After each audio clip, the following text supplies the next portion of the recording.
আপনি মসজিদে যাচ্ছেন না, মসজিদের খাট কিন্তু আপনার ঘরে আসবেই, ঠিক কিনা বলেন না? আপনি মসজিদে যাচ্ছেন না, যায়েন না যায়েন না যায়েন না যায়েন না, হঠাৎ দেখবেন এতদিন তো ইমাম সাহেব ডাকছে আপনাকে হাইয়া আলাস সালাহ বলে বলে, হাইয়া আলাল ফালাহ বলে বলে আপনি দুনিয়ার জন্য যেতে পারেন নাই। আরেকদিন দেখবেন ইমাম সাহেব আপনাকে আর ডাকতেছে না, খাট এসে আপনার পাশে বসে আছে। খাট সাহেব আপনাকে বলবে উঠে যাও, বহুত দিন সুযোগ দিয়েছে।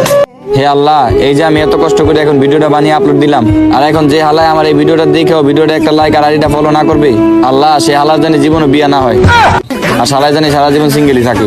আমিন।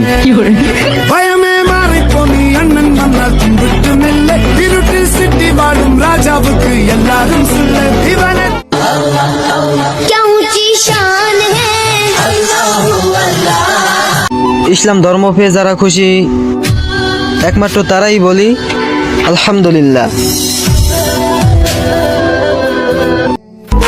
18 কোটি মানুষের মাঝে কেউ কি আছো? আল্লাহ নামটি লিখবা, জোর করবো না, যাদের ভালো লাগে তারাই শুধু লিখবা।